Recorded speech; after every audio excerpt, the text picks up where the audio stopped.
Values, written by Pujya Sri Swami Dayananda Saraswati.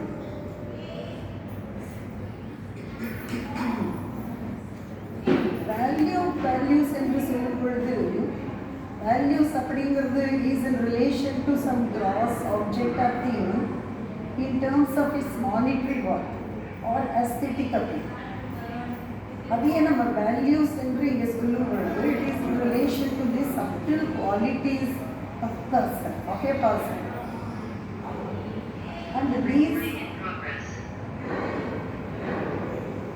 these qualities can be the person's beliefs, ideals, principles that define the person's character and behavior. So the author Pujya Sri Dayananda Saraswati he writes in detail about how these subtle qualities and values are essential for a person's ideal, peaceful and spiritual way of life. Spiritual way of life அப்படின்னு நம்ம சொல்லும்போது அது எந்த ஆன்மீக மார்க்கமாக இருந்தாலும் சரி, பக்தி யோகம், பக்தி மார்க்கம், ஞான மார்க்கம், கர்மயோகம் அப்படிங்கிற மார்க்கம், எந்த மார்க்கமாக இருந்தாலும் இந்த வேல்யூஸுங்கிறது இட்ஸ் பிகம்ஸ் அடிப்படை முக்கியத்துவம் வாய்ந்ததாக இருக்கும். நம்ம வந்து வேல்யூஸ் அப்படிங்கிறத மாரல், எத்திக்கல், தார்மிக் அண்ட் வகைப்படுத்தினாலும் எல்லாமே தர்மா இந்த ஃப்ரேம் ஒர்க்குள்ளே தான் வரும். தர்மான்னு சொல்லும்போது சுவாமி அவர்கள் எளிமையான வார்த்தைகளில் அதற்கு ஒரு டெஃபனிஷன் கொடுக்குறார். அவர் எழுதியதுலேருந்து நான் அதை ரீப்ரொடியூஸ் பண்ணுறேன். அது என்னன்னா, தர்மம்னா என்ன? Don't do to others what you don't want others to do to. உனக்கு மற்றவர்கள் செய்யக்கூடாது என்ற விஷயங்களை நீ மற்றவர்களுக்கு செய்யாது. This simple fundamental awareness about dharma, இதுதான் நம்முடைய வேல்யூ ஸ்ட்ரக்சரை தீர்மானிக்கிறது. இந்த தர்மங்கிற கட்டமைப்பிற்குள் universal values, personal values, situational values மேலும் விரிவாக எழுதுகிறார் சுவாமிஜி. நான் இதை பற்றி இந்த 3 வேல்யூஸை பற்றி ஒரு பிரீஃபாக எக்ஸ்பிளனேஷன் கொடுக்குறேன். யூனிவர்சல் வேல்யூஸ் அப்படின்னா இவர் உலகத்தில் எல்லா மனிதர்களுக்கும் irrespective of their ethnic, cultural, religious background பொதுவானவையாக இருக்கும். எல்லா உலகத்தில் எல்லா இடங்களுக்குமே இந்த யூனிவர்சல் வேல்யூஸ் ஒரு தர்மத்தின் அடிப்படையில் இருக்கிற வேல்யூஸ். உதாரணமாக அதெல்லாம் சொல்ல போனோம்னா truth, justice, honesty, integrity, nonviolence and responsibility to your karma, இது எல்லாமே யூனிவர்சல் வேல்யூஸ். ஆக்சுவலாக அதை சொல்லப்போனால் they create a moral compass for the world to function in an integrated, harmonious environment. இந்த யூனிவர்சல் வேல்யூஸுங்கிறது தான் நம்மளை ஒரு ஹார்மோனியஸ் என்விரான்மெண்ட்டு நம்மளை வச்சு, அது இல்லைன்னு இந்த world will be total chaos. Further இந்த யூனிவர்சல் வேல்யூஸ் நமக்கு whether we know it or not, consciously or unconsciously remain as a matrix for self-judgment. நம்மளே எப்படி இருப்போம் அப்படின்னு தீர்மானிக்கிறதுக்கு இது ஒரு மேட்ரிக்ஸ்ன்னு வச்சுக்கலாம். நான் செய்யறது சரியா தவறா அப்படி நமக்குள்ள ஒரு விழிப்புணர்வு இருக்கும். பை நேச்சரே நமக்குள்ள இயற்கையாகவே அது இருக்கும். இந்த வேல்யூஸ்க்கு எதிராக நம்ம செயல்படும் போது தான் நமக்கு இந்த குற்ற உணர்ச்சிங்கிறது வரும். இந்த வேல்யூஸ்களை சார்ந்து தான் மனசாட்சிங்கிறது இருக்கு. சரி, நான் சொல்கிறோம் இல்லையா, மனசாட்சிப்படி நான் நடக்கிறேன். That means the values that conscience, that மனசாட்சி is based on these values. இந்த வேல்யூஸ்லாம் நமக்கு இயற்கையில் எப்படின்னு தெரியாது. மேபி ஜெனட்டிக்காக வந்திருக்கலாம், பை அப்ரிங்கிங் வந்திருக்கலாம், எப்படி வேணால் இருக்கலாம். But most of the people எல்லாருக்குமே அந்த வேல்யூஸ் கொஞ்சம் இருக்க தான் செய்யும். பேர்கிட்ட இப்போ ஸோ யூனிவர்சல் வேல்யூஸ் அப்புறம் இப்போ பர்சனல் வேல்யூஸ்னு ஒன்று சொல்கிறேன். பர்சனல் வேல்யூஸ்னால் ஒரு தனி மனிதனுக்கும் ஒரு செட் ஆஃப் வேல்யூ சிஸ்டம் இருக்கு. உதாரணமாக நான் நான் சொல்ல போனேன்னா பொய் சொல்லக்கூடாது அப்படிங்கிறது ஒரு வேல்யூவாக வச்சுட்டு இருப்பாங்க. எந்த அக்கேஷன்லையும் they won't like to tell a lie. அதே மாதிரி வந்து நமக்கு வந்து ஒருத்தருக்கு தீங்கு இழைக்கக்கூடாது, ஒருத்தருக்கு விடுதல் பண்ணக்கூடாதுன்னா நம்ம பர்சனல் வேல்யூ யூனிவர்சல் வேல்யூலேருந்து நம்ம அசிமிலேட் பண்ணுவோம். அசிமிலேட் மீன்ஸ் உள்வாங்கி வச்சுக்கும் போது தான் அந்த பர்சனல் வேல்யூவாகும். we have to assimilate the value. வேறுனா வந்து போய் சொல்லக்கூடாது, யாருக்கும் தீங்கு வைக்கக்கூடாதுன்னு just preaching is not enough. you have to assimilate, imbibe it in yourself so that you are always aware of it. நம்மளுடைய ஆக்ஷன்ஸ் எல்லாமே அதை சார்ந்து இருக்கிற மாதிரி அப்போதான் அதுக்கு ரொம்ப இம்பார்ட்டன்ஸ் கொடுக்குறா சுவாமிஜி. அசிமிலேட்டட் பர்சனல் வேல்யூஸ் நல்ல ஒரு ஃபவுண்டேஷன் ஃபார் என்ரிச்டு லைஃப். நம்மளுடைய வாழ்க்கை வளமாக இருக்கிறதுக்கு இது ஒரு காரணம். இப்போ இது எடுக்கும்போது சிச்சுவேஷனல் வேல்யூன்னு ஒரு சுவாமிஜி சொல்கிறார். சிச்சுவேஷன்ஸ் ஒரு சிச்சுவேஷனுக்கு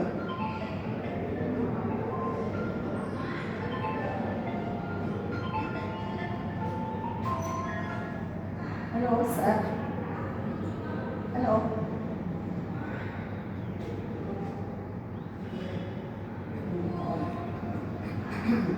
ஒரு சிச்சுவேஷன் அதாவது ஒரு நிகழ்வுன்னு வச்சுக்கோங்களேன், அதுக்கு ஒரு வேல்யூ உண்டு அப்படின்னு சொல்லுவோம். எப்படின்னு கேட்டாக்கா நம்முடைய பர்சனல் வேல்யூ ஒன்றா இருக்கும். பர்சனல் வேல்யூ வில் பி அது வசீக இல்லை ஜூம் ஆனில் இருக்கா?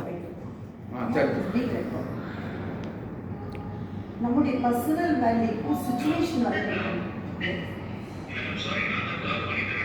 ஓகே, ஓ அப்படியா, ஓ okay okay okay sir, thank you. ஒரு சிச்சுவேஷனுக்கு நம்முடைய பர்சனல் வேல்யூக்கும் சுச்சுவேஷன் வேல்யூக்கும் சம்டைம்ஸ் கான்ஃப்ளிக்ட் வரும். எப்படின்னு கேட்டால் எனக்கு வந்து ஒரு பர்சனல் வேல்யூ நான் வச்சுருக்கேன், ஒருத்தருக்கு தீங்கு இழைக்கக்கூடாது, I should cause injury to others அப்படிங்கிறது என்னுடைய பர்சனல் வேல்யூ. ஆனால் ஒரு சுச்சுவேஷன் எடுத்தால் there is a surgeon. இந்த சர்ஜன் வந்து என்ன பண்ணுறாரு, he deliberately with full knowledge he puts an injury on a person to do a surgery. அவர் வந்து பட் அவருடைய intention is different. he wants to save the person, he wants to cure the person, he doesn't want to do any harm to the person. So that becomes a situational value. But நான் வந்து I don't want to do any injury to somebody, I don't want to do any harm na kuda surgeon அந்த நிலையில் இருந்து he has to inflict an injury on a person, but the intention is he wants to cure the person, he doesn't want to destroy the person. So இதுதான் situational value அப்படின்னு சுவாமிஜி சொல்றாரு. இப்போ இந்த situational value வரும்போது it's relative to the given situation. எப்பவுமே ஒரே மாதிரி இருக்காது, அந்த சிச்சுவேஷனுக்கு ரிலேட்டிவாக அந்த வேல்யூ இருக்கும். ஆனால் அதுவே வந்து நம்மளுடைய ஸ்டாண்ட் பாயிண்ட் ஆஃப் த வேல்யூலேருந்து நம்ம மாறக்கூடாது. எனக்கு அகெயின்ஸ்டே ஒரு வேல்யூனா அந்த சுச்சுவேஷன் அது மாறலாம், it has to come back to my original established value. So it's only temporary suspension. Situation value is a temporary suspension of my personal value. So இந்த framework of dharmic code of கண்டக்ட்குள்ளே தான் நம்முடைய வாழ்க்கையும் நம்முடைய ஆன்மீக தேடல்கள் எல்லாமே அதுக்குள்ளே அடங்கி இருக்குது. இதெல்லாம் நம்ம புரிஞ்சுக்கும் போது தான் நம்ம அதை வந்து தெளிவு நமக்கு வாழ்க்கையிலையும் ஒரு ஆன்மீக தேடல்களையும் ஒரு தெளிவு ஏற்படுங்கிறது சுவாமிஜிக்கு ஸ்டாண்ட். இப்போ வந்து இவர் வந்து சுவாமிஜி எடுத்தாங்கன்னா இந்த வேல்யூஸ் இது வந்து யூனிவர்சல் பர்சனல் எல்லாம் சொல்லிடுச்சு.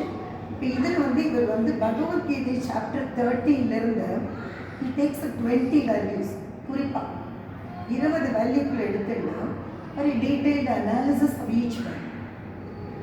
இவர் வந்து சாப்டர் 13 verse 8 to 12 அதுலேருந்து எடுக்கிறார். இவர் வந்து நிறைய சான்ஸ்கிரிட் பிரயோகங்கள் கொடுத்துருக்கிறார் புக்கில். ஞான மார்க்கத்துடன் தொடர்புடைய ஆழ்ந்த ஆன்மீக விஷயங்களை பற்றி விரிவாக சொல்கிறார். ஸோ இந்த 20 வேல்யூவிலிருந்து நம்முடைய நடைமுறை வாழ்க்கை ப்ராக்டிக்கல் லைஃபுக்கு தேவையான முக்கியமான எசென்ஷியல் வேல்யூஸ்னு ஒரு 5 எடுத்து உங்களுக்கு I'm going to talk in detail about it. ஏன்னா அந்த 20 வேல்யூஸும் it's not possible to explain this given time. So I have taken just 5 values which are commonly known but which are very important for a structured way of life. The first value வந்து அமானித்வம் அப்படின்னு சொல்லுவாங்க. It's a Sanskrit word. அமானித்வம் அப்படிங்கும்போது humility is absence of conceit. So what is conceit? When self-respect, சுயமரியாதை and self-esteem அளவுக்கு அதிகமாக இருக்கும்போது that becomes conceit. Conceitனா இந்த கர்வம், அகங்காரம் அப்படின்னு நம்ம சொல்கிறோம் இல்லையா, that is conceit. என்னுடைய செல்ஃப்-ரெஸ்பெக்ட், என்னுடைய செல்ஃப்-எஸ்டீம் ரொம்ப அதிகமாக இருக்குது. ஸோ இதனுக்கு என்ன இந்த அகங்காரத்தை நம்ம கண்டிப்பாக வச்சுக்க கூடாது அப்படிங்கிறது சுவாமிஜியுடைய ஒரு விளக்கம். அவர் எடுத்த report directly from the book. A simple factual self-respect is in fact a good quality. The problem arises only when this quality flares up into conceit, that is haughtiness, pride, vanity, இதெல்லாம் அது. So இந்த tendency வந்து creates problems for myself and others too. அது எப்படின்னா, I make demands upon others to show me the respect that I feel is my due. நான் என்னை பற்றி ரொம்ப உயர்வாக நினச்சிட்டு இருக்கேன். So I expect others to show me that kind of respect. So other may not respond the way I expect. எனக்கு abilities இருக்கலாம், எனக்கு திறமைகள் இருக்கலாம், ஆனால் நான் வந்து எனக்கு எதிர்க்க ஒருவர் அந்த எபிலிட்டிஸ் திறமைகள்லாம் உணர்ந்து எனக்கு அதீத மரியாதை கொடுக்கணும் நான் எதிர்பார்க்கிறேன். Because he may not have any value for my abilities. என்னுடைய எபிலிட்டிஸ் அவருக்கு தேவையில்லை. அதனால் வந்து அவர் இக்னோர் பண்ணலாம். தேவை இருக்கிறவர் எனக்கு மரியாதை கொடுக்கலாம், எனக்கு உண்டான மரியாதை கொடுக்கலாம். நான் அதிகமாக அதை எதிர்பார்த்தேன்னு எனக்கு தான் அது கஷ்டம். ஸோ அதுக்கு தேவை இல்லாதது நம்மளை அலட்சியப்படுத்தலாம். ஸோ சுவாமிஜி என்ன சொல்கிறார், உங்களுடைய திறமைகளை புரிஞ்சுட்டு உங்களுக்கு மரியாதை கொடுக்குறதாலையும் சரி, உங்களை வந்து திறமைகள் தேவைப்படாமல் உங்களை அலட்சியப்படுத்துறது 2 பேருக்கு ஒரே மனநிலையில் எடுத்துக்கோங்க. அவர் நமக்கு மரியாதை கொடுக்கறதுனால don't get overwhelmed by that. அதே மாதிரி அவர் மரியாதை கொடுக்கலைங்கிறதுனால don't get angry with him for whatever. So 2மே உங்களுடைய சம மனநிலையில் இருக்கணும் அப்படிங்கிறது இந்த வேல்யூனுடைய முக்கியமான ஒரு விஷயம். நம்ம வந்து தேவையில்லாமல் நமக்கு இப்படி பண்ணணும், நான் பெரிய ஆளு அப்படின்னு நினைக்கும் போது தேவையில்லாமல் எனக்கு ஹர்ட் ஆகும். நம்மளுக்குள்ள உறவு முறைகளுக்குள்ள ஃபிக்ஷன் வரும். எசென்ஷியலாக பார்த்தா 2 பேருக்குள்ள ரிலேஷன்ஷிப் கேட்டுக்கும். And there will be left with troubled minds. There won't be any peace. So on the absence of self-respect, absence of conceit is essential value and to be assimilated as a personal value. என்ன நான் பிரமாதமான ஆளு, என்ன அவங்க கவனிக்கவே இல்லை, இதெல்லாம் வரக்கூடாதுங்கிறது சுவாமிஜியுடைய ஒரு கருத்து. அதே மாதிரி whether people applaud you or criticize you, take all with the same mental equilibrium. அதே சமநிலையில் தத்தி எடுத்துக்கோங்க. எதுக்குமே நீங்கள் வந்து எக்ஸைட்டும் ஆக வேண்டாம், டிப்ரெஸும் ஆக வேண்டாம். தட் இஸ் ஒன் வே முக்கியமான ஒரு வேல்யூ. அடுத்த வேல்யூ சாந்தி. சாந்தி என்று சொல்லும்போது அக்செப்டன்ஸ், பேஷன்ஸ். சாந்தினா நம்ம மனசாந்தி அப்படிங்கிறது இல்லை. சான்ஸ்கிரிட் சாந்தி வரும்போது யூ ஹாவ் டு அக்செப்ட். அந்த அக்செப்டன்ஸும் அந்த அக்செப்டன்ஸுக்கு தேவையான பொறுமையும் ரொம்ப முக்கியம். இது வந்து this is the positive approach towards life. An attitude of Shanti means I cheerfully, calmly accept those situations and behavior which I cannot change. என்னால் அதை மாற்ற முடியாது. இப்போ நான் அதை ஏற்றுக்கிறது தான் விவேகம். நான் அதை மாற்ற ட்ரை பண்ணாலோ இல்லை அந்த சுச்சுவேஷனை நான் அஃபெக்ட் பண்ணாலோ my peace of mind will be lost. So இதனால் அவர் என்ன, you give up the expectation or demand that the other person or a situation should change in order to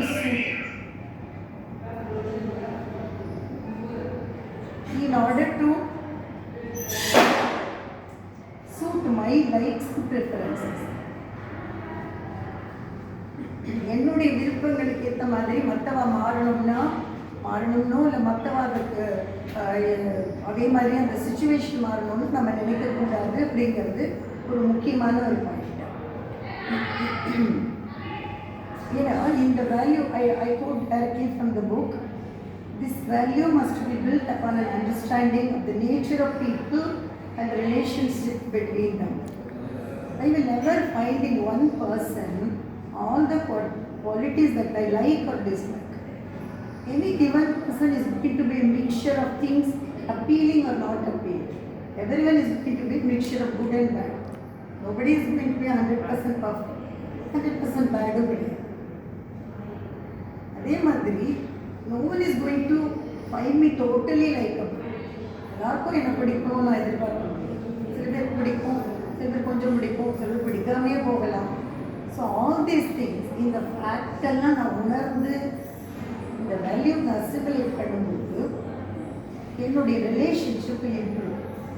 I can live with anybody, I can live in any situation. ஏன்னா மற்றவாளும் எனக்காக மாற முடியாது, நானும் மற்றவர்களுக்காக மாற முடியாது. எல்லாருக்கும் இயற்கையாக சில குணங்கள் இருக்கும். அதை நம்ம பண்படுத்தி மற்றவர்களுக்கு இடைஞ்சல் இல்லாமல் நம்ம இருக்கணும். அதே மாதிரி அவளுக்கு இருக்கிற பர்ஃபெக்ஷன்ஸ் அண்ட் இம்பர்ஃபெக்ஷன்ஸை நம்ம ஏற்றுட்டு சியர்ஃபுல்லாக ஏற்றுட்டு அவளுடைய சுமூகமான ஒரு வாழ்க்கை முறையை நம்ம ஏற்படுத்திக்கணுங்கிறது ஒரு முக்கியமான வேலை. ஸோ இது எண்டில் என்ன சொல்கிறார், accepting all people and situation without too much expectations keep the mind peace and life also piece.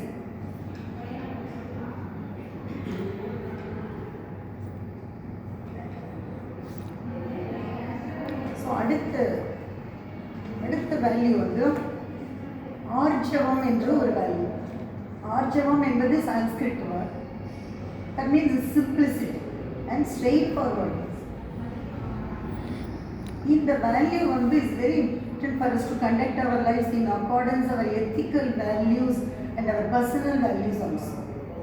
In essence நீங்கள் பார்த்தனா it means that there should be an alignment of thought, word and deed. எண்ணமும் சொல்லும் செயலும் ஒரே நேர்கோட்டில் இருக்குது நல்லது. ஒரு விஷயத்தை நம்ம நினச்சிக்கிறது, வேறொன்று வெளியில் சொல்கிறது அல்லது செய்கிறது நம்முடைய வேல்யூ சிஸ்டத்துக்கு எதிராக ஒர்க் பண்ணும். So arjavam can be considered and extension of satyavachana, truthful speech. உண்மையை பேசணும் அப்படிங்கிறது ஒரு வேல்யூவாக இருக்கும்போது இந்த ஆர்ஜவங்கிறதும் அதனுடைய ஒரு வெளிப்பாடு. உண்மையே பேசணும்னா எப்படி? Your thought, your word and your deed should match. என்னுடைய எண்ணங்களுக்கு நம்ம உண்மையாக இருக்கும். And there is conflict between my value and my thoughts and my words and acts. It will affect my personality and eventually my mental peace.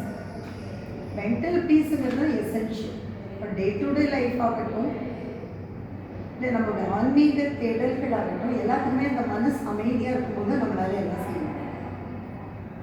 If there is a gulf between me, the thinker, I am also the thinker, I am also the doer, I am also the speaker.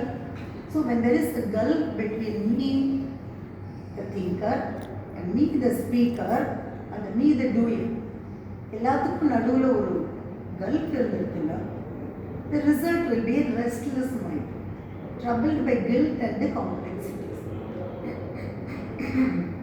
நான் சொல்லிடுவேன், அப்புறமா எனக்கு கில்ட்டியாக ஓ நம்ம இப்படி சொல்லிட்டு நம்ம இப்படி ஐ set I will give, அவனுக்கு நான் 10,000 ரூபாய் சேரிட்டி கொடுக்குறேன்னு நினச்சேன், அப்புறம் மாற்றிட்டேன். This will be a guilt which will stay in the mind. And the guilt is a very very heavy samskaraன்னு சொல்லுவோம். Samskara means நம்மளுடைய merits and demerits become samskaras. Guilt is very heavy. ஒரு மனுஷனுக்கு அதை மாற்றவே முடியாது, மறக்கவும் முடியாது. ஸோ நம்ம அந்த guilt ஃபார்ம் ஆகாமல் இருக்கணும் அப்படின்னாக்கா நம்மளுடைய வேல்யூ சிஸ்டம் நேர்மையாக இருக்கணும். நம்ம பேசுறது, நம்ம நினைக்கிறது, நம்ம செய்யறது எல்லாம் ஓரளவுக்கு ஒரு நேர்போக்கிலே இருக்குது. ஸோ அடுத்த வேல்யூ என்னன்னு கேட்டால் shaucham. Is a Sanskrit word again.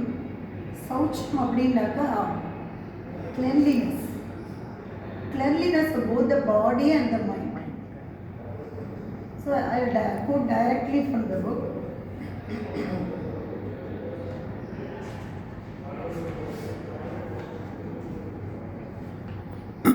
Saucham is cleanliness in a twofold sense. External cleanliness and inner cleanliness. It's a well understood universal value. It is easy to see the benefit that comes to me and to others from external cleanliness. External cleanliness is clean body, clean clothes, and clean dwelling place. So it makes life more pleasant. In addition, the daily discipline of maintaining cleanliness of the body brings about a certain attentiveness and alertness of mind also. அதே மாதிரி cleanliness of the mind அப்படி பார்க்கும்போது what contributes uncleanness of the mind. மனசுக்கு மனசனுடைய அழுக்குகள் நம்ம சொல்லும்போது அது என்னெல்லாம் இருக்கு? Jealousy, anger, hatred, fear, selfishness, self-condemnation. நம்மளே குறைவாக மதிப்பிட்டுக்கிறது, நம்மளே நீ சரியாக பண்ணலை, நம்மளை ஜட்ஜு பண்ணிட்டு திட்டிக்கிறது, அதெல்லாம் கூட கூடாது. இதே மாதிரி கில்ட்டு, ப்ரைடு எல்லாமே, பொசசிவ்னஸ், இது என்னோடது, இது எல்லாமே all these emotions are the unclean qualities of the mind. Everyday நான் இப்போ வேலைக்கு போயிட்டு வெளியில் போயிட்டு வரேன், டஸ்ட் என்னுடைய உடம்புலையும் என்னுடைய துணிமணிகளையும் டஸ்ட்டு சேர்றது, அழுக்கெல்லாம் சேர்றது. ஆனால் நான் போய் அதை க்ளீன் பண்ணிட்டு சரியாக போயிடுறது. பட் என்னுடைய மனசில் இது என்னவோ அழுக்குகள் செய்யும். அதை daily you have to clean the mind. அதுதான் சௌச்சம் அப்படின்னு சொல்லி. It's a daily process. நான் சொல்கிறேன், you have to clean your mind of all the dirt, of all the clutter. And you don't want your house to be cluttered. You should have a mind also cluttered. Declutter your mind in a good process. இது எப்படி பண்ணணும்? Each day wash my body, launder my clothes, straighten my desk, my house, everything. It's day to day after after day. Until my body goes, I must do this. It is the same with the mind. Each day, until the knowledge of the self, my false identification with the mind goes, my mind must be cleaned. And there is no daily cleaning outside or inside. The accumulation makes this task much more difficult. நிறைய மனசில் சேர்ந்துட்டு அப்புறம் clean பண்ண முடியாது. We cannot outsource the cleaning to some agency. We have to clean. அதுக்கு தான் இவர் பிரதிபக்ஷ பாவனா அப்படின்னு சொல்லிட்டு ஒன்று சொல்கிறார். It's a Sanskrit word. It's an attitude to cleanse the mind. Mind எப்படி கிளென்ஸ் பண்ணுறது? Is there any detergent for the mind? No. There is no tablet for the peace of mind also. You have umpteen tablets for the body, but you don't have anything for the mind, because it's your personal job. You have to do it on almost on a daily basis. அதுதான் எப்படி சொல்கிறார் அப்படின்னா, ஒரு negative thought வரும்பொழுது அந்த தமிழில் மடை மாற்றுதல் அப்படின்னு ஒன்று சொல்லுவாங்க. மடை மாற்றுதல்னா ஒரு வரப்பில் அது தண்ணி போகும்போது அது திருப்பி விடும்.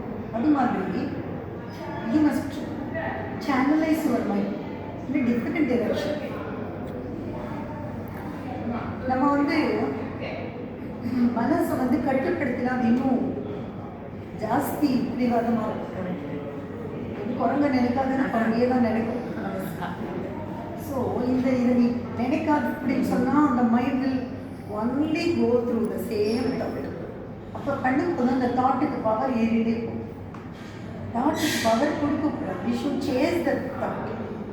அப்போ என்னன்னா நீங்கள் இப்போ ஒருத்தர் you have some problem with somebody, you think what is doing is not right, I don't like him அப்படின்னு நம்ம நினைக்கும் போது அந்த மனசினுடைய அந்த நிலை வந்து turn it to the opposite, make it a positive thought.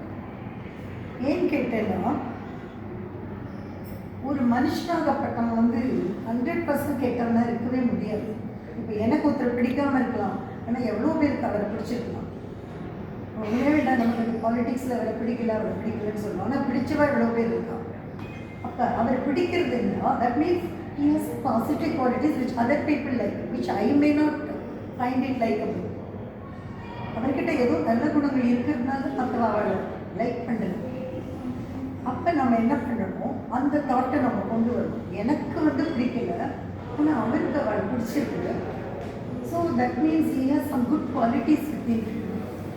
So let me look at the good qualities. So human beings எல்லாருமே good. They have a dark side and a light side. Everyone is a dark side, everyone is light side.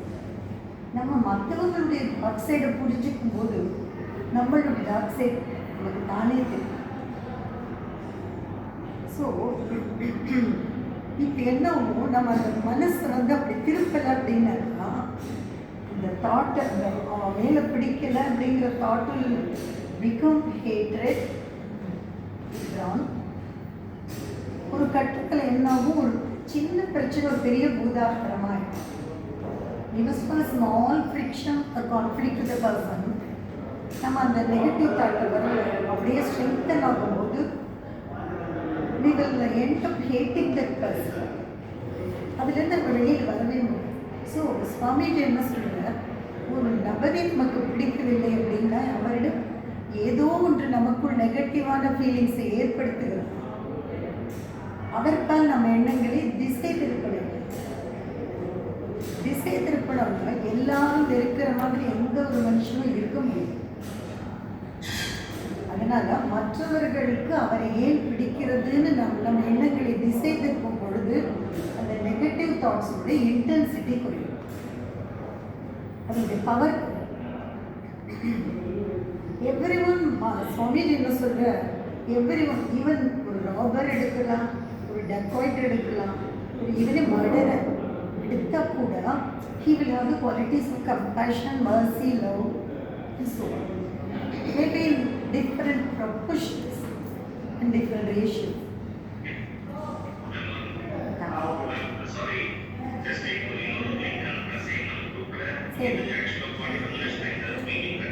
Oh, okay.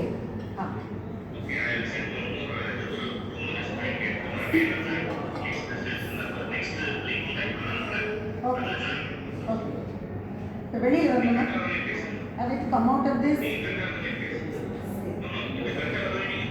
Okay, so everyone will have the qualities of compassion, mercy, love and so on, maybe in different proportions. Therefore, to cleanse the mind of dislikes and resentment that solidify into hatred,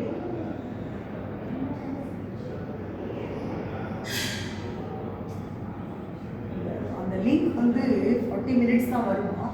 so you sending another link. லிங்கே கிடைக்கல,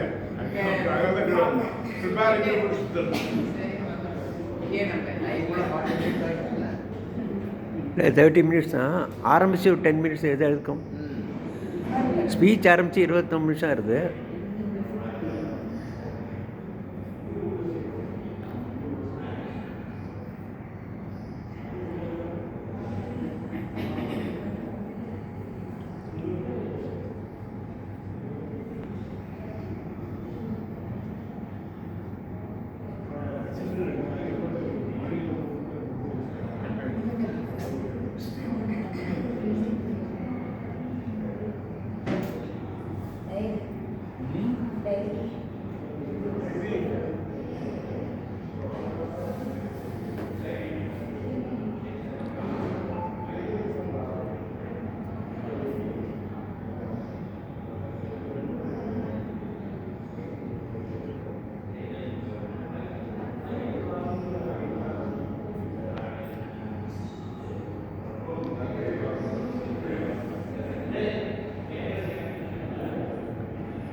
So everyone will have the qualities to come. ஆரம்பிக்கலாமா? Oh, okay. Yeah, okay, sir.